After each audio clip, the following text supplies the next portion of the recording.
기독교 고전 중에 그리스도를 본받아라는 책이 있습니다. 성경 다음으로 많이 읽혔다라고 소개가 되기도 하고 기독교 3대 고전이다라고 불릴 만큼 제법 유명한 책입니다. 15세기 수도사였던 토마스 아 캠피스가 쓴 책인데요. 어떻게 하면 예수 그리스도를 닮고 경건 생활을 할 수 있을지 후배 그리고 동료 수도사들에게 전하기 위해서 쓴 책입니다. 책을 좀 읽다 보면 그 깊은 예수 그리스도를 향한 묵상에 마음이 이제 평안해지기도 하고 잔잔해지기도 하고 또 감동이 되기도 합니다. 반면에 주님 앞에 좀 부끄러워지는 측면도 있어요. 어떻게 이렇게 성결하게 살고 주님을 사랑할까 하는 감정이 들게 하는 책입니다. 한번 시간 되시면 읽어보셔도 좋을 것 같습니다. 그런데 책을 볼 때 감동도 있는 반면에 한 가지 체념도 저의 경우에는 좀 느껴졌어요. 어떤 내용이냐면 나는 이렇게 못 살겠다. 이게 너무 경건하잖아. 이렇게 못 살겠는데 하는 어떤 체념이 제 마음에 들었습니다. 진짜 수도원에 들어가서 땀 흘려 노동하고 주님을 바라보는 게 아닌 이상 이렇게 북적북적 복잡한 뉴스와 유튜브와 사람을 만나는 세상에선 어떻게 이렇게 주님만 바라보고 경건하고 고요하게 살 수 있을까 하는 의구심이 좀 들었어요. 토마스 아 캠피스뿐만 아니라 주님을 본받고자 했던 또 다른 인물이 있습니다. 그 인물은 바로 우리가 잘 아는 성경을 많이 적은 사도 바울이라는 인물입니다. 오늘 우리가 읽은 성경 고린도전서 11장 1절에 이렇게 얘기하죠. 내가 그리스도를 본받는 자가 된 것 같이 그리스도를 본받고자 했다는 겁니다. 너희는 나를 본받는 자가 되라. 그런데 바울은 이 말을요 수도원에서 하진 않았어요. 치열한 삶의 자리에서, 특별히 굉장히 복잡한 도시였던 고린도와 고린도 교회를 향해서 그들에게 말했습니다. 바울이 그리스도를 본받는다 할 때 이 본받는 영성은요 수도원적 영성이 아니라 전쟁 같은 삶에서 부딪히는 많은 사람들의 관계 속에서 삶의 현장에서 그리스도를 어떻게 닮을 것인가 삶에 적용을 했던 것이죠. 정리하자면 이런 거죠. 나는 이 삶의 현장에서 그리스도를 이렇게 본받았어. 그리고 내가 어떻게 삶에 적용했는지, 그리스도를 삶에 적용했는지 보고 이 적용점을 너희들도 본받아라. 예수님을 다이렉트로 본받기에는 너무 여러 가지 적용점이 있지 않습니까? 그래서 바울은 자기가 경험해서 지금 하고 있는 신앙, 사역들을 가지고 내가 이렇게 하는 건 내 뜻대로 하는 게 아니라 그리스도를 본받은 것이므로 교회 구성원들이여 나를 본받으십시오. 이렇게 삶에 적용해 보십시오. 라고 오늘 고린도전서 성경에 이야기를 하고 있습니다. 그러면 바울은 어떤 그리스도의 모습을 본받아서 치열한 삶의 자리에서 신앙을 적용하며 살아갔을까요? 이 내용을 살펴봄으로써 우리도 그리스도를 본받는 삶의 적용을 경험하기를 주님의 이름으로 축복합니다. 어떤 걸 본받았는지 보면 첫 번째로 바울은 그리스도의 삶의 목적을 본받았습니다.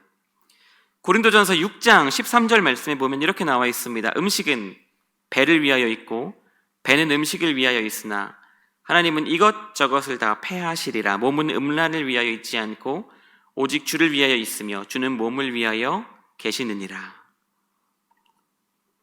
고린도전서 6장에 몸이 왜 있는지에 대해서 바울이 얘기를 했는데 이 말씀을 보면 고린도 교회에 음행하는 자가 있다는 소식을 듣고 음란한 행위를 막 하는 자가 있다는 소식을 듣고 바울이 쓴 거예요.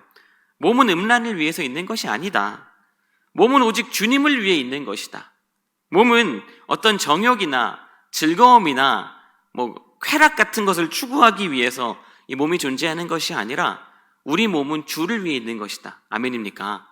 우리 삶의 목적이, 이 인생의 목적이, 호흡의 목적이 주님께 있다는 것이죠. 바울은 좀 더 구체적으로 이렇게 이어서 이야기합니다. 고린도전서 6장 19절, 20절 보면 너희 몸은 너희가 하나님께로부터 받은 바 너희 가운데 계신 성령의 전인 줄 알지 못하느냐. 너희는 성전이다. 너희 안에 성령 하나님이 계신다. 말하고 있고요.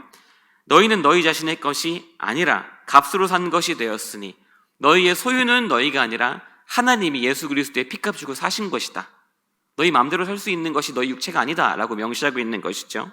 그리고 이어서 말하죠. 그런즉 너희 몸으로 하나님께 영광을 돌리라. 성령이 거하시고 소유권이 하나님께 있으니 너희는 몸으로 너희를 위해 살 것이 아니라 오직 하나님께 영광을 돌리기 위한 삶의 목적을 가지라 라고 이야기를 하고 있는 것입니다. 이제 우리 몸을 거룩한 성전으로 여기고 사는 삶, 그리고 하나님의 영광을 위해 살아가는 삶은 사실은 우리 예수 그리스도께서 성육신하셔서 이 땅 가운데 살아가시면서 삶의 목적으로 삼으셨던 것이에요. 혹시 이런 말씀 기억하세요? 예수께서 이 성전을 내가 사흘 만에 헐고 사흘 만에 다시 지으리라 라고 말씀하신 다음에 성경이 뭐라 기록하고 있냐면 이는 자기 육체를 가리켜 말한 것이라 라고 말을 하고 있어요. 무엇이냐면 예수님께서 이 땅 가운데 몸을 가지고 오셔서 죽고 살아나는 것의 목적이 무엇이었다고요? 영원한 성전을 짓는 것이었다. 예수 그리스도를 통하여 만민이 하나님께 나올 수 있는 영원한 성전을 짓는 것이 예수 그리스도가 이 땅에 오신 목적이었어요. 그리고요, 또 예수님께서 육체를 가지고 오시기 전부터 모든 그리스도의 시간과 모든 그리스도의 공간과 말과 관계와 땀방울들과 습관들은요, 단 하나도 빠짐없이 하나님의 말씀에 순종하기 위함이었어요. 그 몸을 통해서 하나님께 영광을 돌리기 위한 목적으로 이 땅 가운데 오셨습니다. 아버지, 할 수만 있거든 이 잔을 내게서 지나가게 하옵소서. 그러나 내 뜻대로 하지 마시고 아버지의 뜻대로 하옵소서.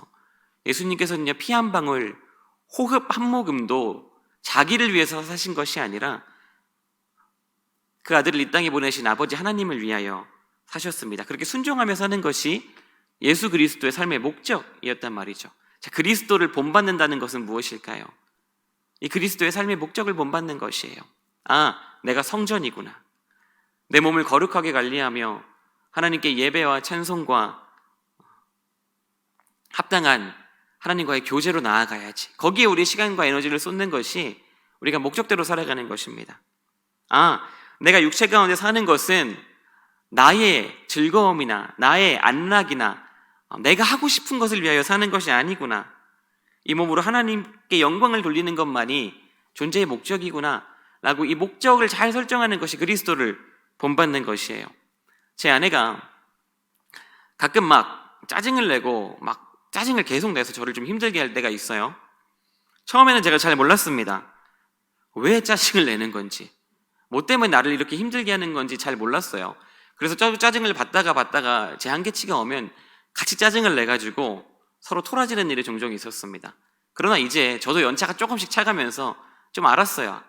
왜 짜증을 내는지 원인을 파악하였고 더 이상 갈등하지 않게 되었습니다. 아내가 짜증내는 경우는 거의 두 가지 경우에 속했습니다. 배가 고프거나 졸리거나 피곤하거나.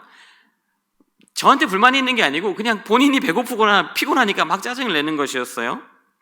짜증을 왜 내니, 그만하니, 뭐니 상대하지 않고 그냥 재우거나 맛있는 걸 먹이면 언제 짜증을 내냐는 듯이 다시 방긋방긋 웃기 시작하는 거였습니다. 거의 신생아 수준이었어요. 몸의 상태에 따라서 막 달라지는 것이죠. 성경은요, 몸이 몸을 위해 있는 것이 아니라 그 몸이 하나님의 영광을 위해 주어졌다고 오늘 고린도전서 6장에서 말하지 않았습니까? 그런데 사실 우리는 반대로 할 때가 많아요. 목적이 몸을 이끌어가는 것이 아니라 몸의 상태가 내 몸을 이끌어가는 것이죠. 졸리면 자야 하고, 배고프면 먹어야 하고, 안목의 정욕이 발동하면 사야 하고, 분노가 치밀어 오르면 화를 내야 하고, 집어 던지고 욕을 해야 되죠. 또 인정받고 싶으면요, 자랑해야죠. 몸 때문에 즐겁고, 몸 때문에 걱정하고, 몸 때문에 절망합니다. 그러다 보면요, 이것이 반복되다 보면 우리가 이 몸을 가지고 하나님의 영광을 어떻게 돌려야 될지 그 방향을 따라, 목적을 따라 그리스도를 닮아가기보다 그냥 그런 것을 잃어버리고 흘러가는 시간과 내 몸의 상태와 환경에 따라서, 시간에 따라서 몸을 따라 살아가게 되는 이런 루틴으로 우리가 어느새 살아가고 있게 되는 걸 발견합니다. 그러므로 우리는요, 다시 한번 돌아보고 환기를 시켜야 돼요. 나는 그리스도의 삶의 목적을 본받고 있는가? 내가 성전으로서 이 몸을, 내 공간을 하나님이 받으시기 합당한 청결한 공간으로, 거룩한 공간으로 만들고 있는가? 이 성전에서 정말 주님을 예배하고 주님과 자유롭게 교제하고 있는가? 또 내가 정말 이 몸으로서 하나님께 영광을 돌리기 위해 살아가는가? 예수 그리스도처럼 아버지를 위해 살아가고 있는가? 아니면 몸이 내 몸을 이끌어 가고 있는가? 육체의 소욕이 나를 움직이는가? 점검해야 합니다. 그리스도의 삶의 목적을 본받는 것, 이것이 바울이 적용한 그리스도를 본받는 삶의 첫 번째 걸음입니다. 두 번째로 바울은 어떻게 그리스도를 본받았냐면 그리스도의 권리 포기를 본받았습니다. 이 바울의 그리스도를 본받는 모습의 적용은 수동원이 아니라 치열한 삶의 현장이라고 말씀드리지 않았습니까? 그래서 이 고린도전서 7장, 8장, 9장 그리고 오늘 우리가 읽은 본문인 10장까지 보면 이런 내용들이 나와요. 크게 얘기하면 7장에서는 결혼 관계를 얘기합니다. 그리고 8장에서는 우상에게 바쳐졌던 재물을 먹는 음식 문제에 대한 이야기를 하고요. 9장에서는 사도의 권리에 대해서 이야기를 하는데 현대로 적용하자면 목회자와 교회 직원에 대한 예우나 사례에 대한 이야기를 합니다. 보십시오. 가정과 사회생활과 또 가치관과 배경이 다른 여러 사람들과의 관계, 그리고 교회 내에서의 어떤 이슈와 관계에 대해서 어떻게 그리스도를 본받는 것을 적용할 것인가 이야기를 하는 것이거든요. 오늘 읽은 본문 고린도전서 10장 32절은 아예 이렇게 얘기하죠. 유대인에게나 헬라인에게나 하나님의 교회에나. 그러니까 유대인은 같은 동족, 헬라인은 이방인 외국인, 그리고 하나님의 교회는 말 그대로 교회, 부대끼며 살아가는 교인들 간에, 그러니까 인간 모든 관계와 사회 관계에서 그리스도를 본받는 관계성을 가져라라고 바울이 이야기를 하고 있는 것입니다. 이 모든 관계 속에서 그리스도를 본받는 방법은 한마디로 정의하자면 바로 권리 포기입니다. 너의 권리를 포기하는 삶을 살아라. 인생에서 부닥치는 모든 관계에서 그리스도를 본받아서 마땅히 네가 누릴 수 있는 권리를 포기하고 남의 유익을 구하라 라는 것이죠. 이혼할 수 있으나 이혼하지 아니하고, 재혼할 수 있으나 재혼하지 아니하고, 음식을 먹을 수 있으나 먹지 아니하고, 많은 사례를 누리며 떵떵거리며 살아갈 수 있으나 그렇게 하지 않는 것, 마땅히 해도 되고 할 수 있는 것을 그냥 안 하는 것이 바로 권리 포기고, 그 권리 포기가 그리스도를 본받는 것이다 말을 하는 것이죠. 고린도전서 10장 23절 24절 이렇게 얘기합니다. 모든 것이 가하나 모든 것이 유익한 것은 아니요, 모든 것이 가하나 모든 것이 덕을 세우는 것은 아니니 누구든지 자기의 유익을 구하지 말고 남의 유익을 구하라. 모든 것을 할 수 있으나 덕이 되기 위하여 남의 유익을 구하는 것, 내가 해도 되지만 남의 유익 때문에 안 하는 권리 포기가 바로 그리스도를 본받는 것이다 이야기를 하고 있습니다. 사실요, 우리 예수님께서 얼마나 많은 권리를 포기하셨습니까? 겟세마네 동산에서 잡혀가실 때 12군단도 더 되는 천사를 보내 주소서 기도할 수 있었으나 기도하지 않으셨어요. 그냥 잡혀가셨어요. 신문을 받으실 때 억울하게 거짓 증인들이 예수 그리스도를 고발하고 침뱉고 모욕을 당하실 때 부당한 재판에 대해서 입을 열어 항소할 수 있으셨지만 한마디도 하지 않으셨습니다. 십자가에 달리셔서 네가 하나님의 아들이거든 내려오라라고 조롱받으실 때 얼마든지 내려오실 수 있으셨죠. 근데 내려오지 않으셨어요. 예수께서는 본인이 하실 수 있고 해도 되는 그 정당한 모든 권리를 포기하셨기 때문에, 예수님이 포기하셨기 때문에 비로소 자격 없는 자들이 구원을 받을 수 있게 되었습니다. 정당한 권리를 포기함으로써 남의 유익을 구하는 것이 바로 그리스도를 본받는 것이다. 저희 처가의 할아버지께서는 6.25 참전 용사셨습니다. 무려 해병대 4기셨어요. 해병대 4기 6.25 참전 용사셨는데 전쟁 중에 옆에 폭탄이 터지는 바람에 같은 부대원들이 거의 이제 죽고, 저희 처가 할아버지께서도 한 2, 3년인가 3, 4년인가 병원 신세를 꽤 오래 지셨다고 해요. 철심도 박으셨었고, 국가유공자로 지정이 되셨고, 무슨 보상금인지 참전용사 연금인지 어쨌든 국가에서 나오는 돈이 좀 있었다고 합니다. 그런데 안 받으셨대요. 왜 안 받으셨냐고 물어보니까 이렇게 말씀하셨어요. 아니, 내가 사지가 멀쩡해서 일을 할 수 있는데 왜 나라에서 돈을 받냐고, 내가 나라 돈을 왜 받냐고, 내가 일할 수 있는데, 이러셨다는 거예요. 저희 세대로는 상상도 할 수 없는 말이었어요. 왜냐면 뉴스 보세요. 재난지원금을 누가 받고 누가 안 받니 난리가 나잖아요. 근데 정당한 전쟁 참여해서 받아야 되는, 장애를 안고 살아야 했기 때문에 받을 수 있는 돈조차 안 받겠다는 거예요. 안 받겠다고 말씀하신 것이죠. 그리고 정말 열심히 사셨습니다. 사시면서 교회를 세 곳 지으셨고 자녀들을 다 목사로, 고위 공무원으로, 사업가로 잘 키우셨어요. 돌아가시기 전까지 나이가 95세 정도까지 단칸방에서 파지하시면서 그렇게 헌금을 하셨어요. 자녀들이 모시겠다고 했는데도 안 돼. 내가 일할 수 있다고. 내가 일할 수 있다고. 받을 수 있는 권리를 포기하고 누릴 수 있는 권리를 포기했던 이런 분들이 전쟁으로 황폐화된 우리나라를 일으키지 않았습니까? 또 아무것도 없었던 이 땅에 하나님의 몸된 교회를 세워가는데 일조하지 않았겠습니까? 요즘에는요, 권리를 주장하는 사람은 정말 넘쳐나요.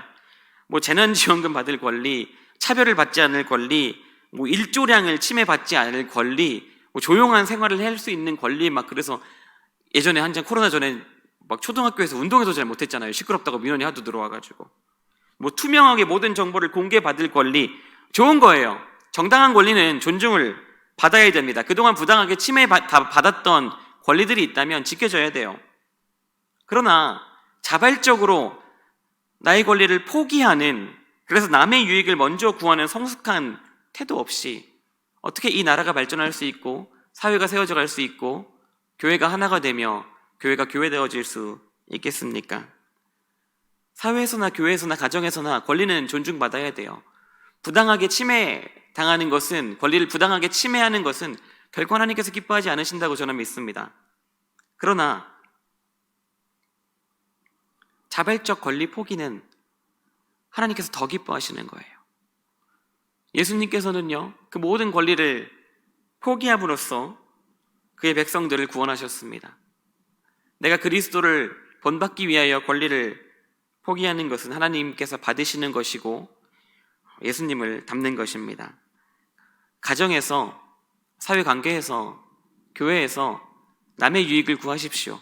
마땅히 내가 누릴 수 있는 것도 남을 위하여 포기하시고 줘보십시오. 그것이 바로 그리스도를 본받는 일이고 그리스도를 본받는 자를 통해서 이 땅에 하나님께서 선한 일을 하실 것입니다. 세 번째로 바울은 그리스도의 사역을 본받았습니다. 고린도전서 10장 33절 보시면 이렇게 말하고 있어요. 나와 같이 모든 일에 모든 사람을 기쁘게 하여 자신의 유익을 구하지 아니하고 많은 사람의 유익을 구하여 그들로 구원을 받게 하라. 그들로 구원을 받게 하라. 바울은 이제 자기의 도덕적인 레벨을 올리기 위해서 그리스도를 닮아간 게 아니에요. 본받은 게 아니에요.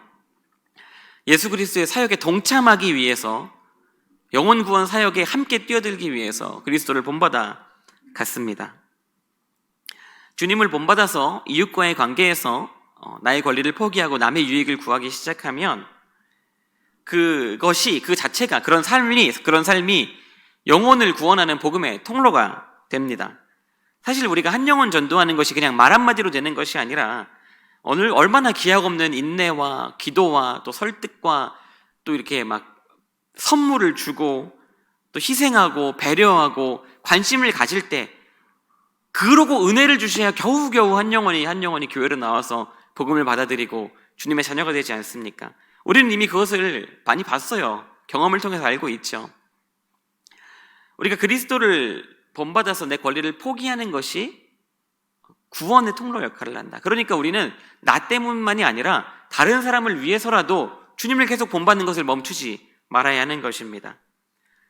우리가 이렇게 하나님의 영광을 위해 살고 또 권리를 포기하며 사는 것이 좀 지칠 때는 좀 손해보는 것 같은 때가 들어요. 이렇게까지 살아야 되나? 내 시간과 내 에너지와 내 모든 물질까지 이렇게 해야 되나? 너무 힘든데, 버거운데 라는 생각이 종종 들 때가 있죠. 그런데 사실은 손해보는 게 아니에요. 굉장한 이득을 보는 겁니다. 굉장한 이득을 보는 거예요. 우리가 마트에서 물건을 살 때는요, 원래는 살 생각이 전혀 없었는데 이제 카트를 끌고 지나가다가 한 50% 세일, 70% 세일하는 걸 보면 깜짝 놀라게 됩니다. 어머, 이건 사야 돼 하면서 나도 모르게 카트에 담기 시작하죠. 그런데 여러분, 카트에 그 물건을 사서 집에 들어오면 어떤 마음이 드십니까? 이걸 왜 샀어라고 후회하십니까? 아니에요. 너무 잘 샀다. 마침 거길 지나가고 내가 이걸 발견한 건 정말 큰 행운이었어. 마음이 굉장히 뿌듯해지기 시작해요. 저도 한 3달 전쯤에 여기 이마트 트레이더스에서 다른 걸 사러 가다가 그 쉐이빙 폼을 굉장히 큰 용량을 3개들이 세트에 12,000원인가에 싸게 파는 걸 보고, 보통 얇은 거 한 통에 한 5, 6,000원 하는데 2배 되는 용량이 3개가 들었는데 12,000, 13,000원에 파는 겁니다. 그걸 보고 어머 이건 사야 돼 라고 생각해서 저도 모르게 카트에 담고 사고 말았어요. 좋은 물건 싸게 잘 산 것이죠. 지금도 그 쉐이빙 폼은 뜯지도 않았어요. 화장실 그 수납장 맨 윗칸에서 그대로 이렇게 있습니다. 근데 제가 그 수납장을 열 때마다 위를 올려다보면서 마음이 굉장히 기뻐요. 내가 이거 빨리 다 쓰고 저거 뜯어 써봐야지. 저거 물 건너온 것 같은데 좋아 보이는데 얼마나 내 피부를 깔끔하게 면도하게 해줄까 기대되는 마음을 가지고 두근두근 하고 있습니다. 우리는요, 아무리 애를 쓰고 노력을 하고 값을 치르려고 해봐도요, 내 목숨 하나도 스스로 구원하지 못해요. 그런데 우리가 주님을 본받아서 권리를 조금씩 포기하고 남의 유익을 구하는 것으로 내 목숨뿐만 아니라 다른 사람들의 영혼을 한 명 한 명씩 구원해낼 수 있다면, 우리가 지금 조금 포기하고 손해보는 것이 결코 손해보는 것이 아니죠. 이건 대박인 거예요. 지금 조금 손해보는 거에 비하면 나중에 우리가 주님 앞에서 받을 영광이 얼마나 크겠습니까? 제가 군 시절에 자살을 시도했던 병사가 있었어요. 이등병이었는데 부대에 전입 온 지 한 3일 만인가 목을 맸습니다. 제가 근무했던 부대가 헌병 부대여가지고 밤새 이렇게 근무를 돌고 있는데 새벽 1시인가 그 이등병이 화장실을 다녀오겠다고 하는 겁니다. 그래서 그래 그러고 화장실 이제 갔는데 한 5분 지나도 안 와서 조금 찝찝한 마음에 같이 근무 서던 일병 선임이 화장실에 가봤습니다. 원래 이제 전입 온 지 한 일주일 안 된 안 된 병사들은 군 시절 말투가 나왔네요. 안 된 병사들은 이렇게 한번 혹시나 위험한 행동을 할까봐 좀 관심을 갖거든요. 가본 것이죠. 아니나 다를까 화장실 그 변기 칸의 문을 걸어 잠그고 그때 군화줄이었는지 아니면 그 야상 이 끈이었는지 이거 갖다가 목을 메고 있었습니다. 깜짝 놀라서 그 정말 초인적인 힘이 나와서요, 화장실 문을 그냥 뜯어냈어요. 병사가 그냥 뜯어내고 급하게 들어 안아서 당직대에 알리고 인공호흡을 해서 살렸습니다. 지금 병원에 실려갔다가 정상으로 돌아와서 의가상 제대를 했고요. 그 친구를 살려서 살린 친구는 휴가를 한 3일 받았는데, 이 살려서 휴가 받은 친구가 저랑 굉장히 가까운 맏후임이라고 부르는 가까운 후임이었고 교회도 열심히 다녔거든요. 그래서 제가 그 친구한테 그랬어요. 현우야, 너의 군생활 2년이 이때를 위함이 아니었나 싶다. 우리가 군번이 꼬여서 2년 내내 병장 다뤄도 화장실 청소를 하고 고생하겠지만 시간 그리고 많이 버린 것 같았지만 그래도 너의 2년이 수십 년의 한 목숨을 살렸어. 너의 군생활은 정말 이거 하나만으로도 가치 있는 것이야. 하나님께서 참 기뻐하실 거야. 이렇게 좀 위로하고 격려를 했어요. 여러분, 청춘의 2년이라는 시간 무엇과 바꿀 수 있겠습니까? 그런데 그래도 그 2년이라는 시간으로 한 생명 살렸다는 것, 그게 어떻게 손해보는 장사겠어요? 엄청나게 이득을 본 장사죠. 데살로니가전서 2장 19절부터 20절까지 말씀. 우리의 소망이나 기쁨이나 자랑의 면류관이 무엇이냐? 그가 강림하실 때 우리 주 예수 앞에 너희가 아니냐? 너희는 우리의 영광이요 기쁨이니라. 바울이 말하죠. 주님이 다시 오셨을 때 복음으로 양육한 너희가 나의 면류관이고 주 앞에서 나의 영광이다. 바울은요, 자기 인생의 권리를 많이 포기했어요. 그러나 그 권리를 포기하는 것은 결코 손해를 보는 것이 아니었습니다.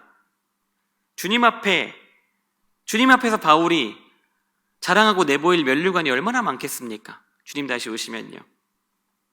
우리가 우리의 작은 권리들을 포기하고 희생하고 투자해서 다른 무엇으로도 살 수 없는 생명을 한 명 한 명씩 얻을 수 있다면, 그들을 구원받게 할 수 있다면 마땅히 그렇게 해야 되지 않겠습니까? 그것이 그리스도를 본받는 삶의 사역에 참여하는 것입니다. 우리 주 예수 그리스도께서 자기의 유익을 구하지 아니하여 자기 백성의 구원을 이루셨고, 사도 바울도 이 영광의 큰 비밀을 깨닫고 자기 인생을 주님께 드리면서 그 사역에 동참했습니다. 그리고 나서 우리에게 권면합니다. 나와 같이 하여 그들로 구원을 받게 하라. 내가 그리스도를 본받은 것처럼 너희도 나를 본받으라. 영혼 구원 사역에 동참하는 것이 우리가 그리스도를 본받는 삶의 적용입니다. 말씀을 정리합니다. 바울이 그리스도를 본받아서 삶에 적용했던 모습은 첫 번째로 우리 몸의 소유가 하나님임을 알고 하나님의 영광을 위해 살고자 하는 믿음의 태도였습니다. 두 번째로는 유대인, 헬라인, 교회 모든 관계 속에서 권리 포기를 함으로써 남의 유익을 구하는 것, 그런 삶의 실천이 바로 그리스도를 닮는 것이었어요. 세 번째로는 영혼 구원이라는 그리스도의 사역에 동참하는 것이 본받는 삶의 태도의 적용이었습니다. 이 첫 번째와 두 번째와 세 번째는 각기 떨어지지 않고 연결됩니다. 이 몸이 내가 아니라 하나님을 위해 살아가야 된다는 것이라는 이 믿음의 태도는요, 기꺼이 모든 관계 속에서 나의 권리를 포기하게 합니다. 주님께서 그걸 기뻐하신다는 걸 알았으니까요. 남의 유익을 구하고자 하는 순종으로 나타나죠. 그리고 남의 유익을 위해 내 권리를 포기하는 이 희생과 헌신은 복음의 열매, 구원의 열매를 맺게 됩니다. 우리 함께 다시금 열심히 그리스도를 본받아 보지 않겠습니까? 우리가 기꺼이 하나님께 우리 삶을 내어드리고 이웃과의 관계에서 권리를 포기할 때 우리 가정과 우리 교회와 우리 사회 가운데 구원받는 자들이 더해지고 복음의 열매가 맺히고 하나님께서 영광 받으실 것입니다. 우리 함께 찬양하겠습니다.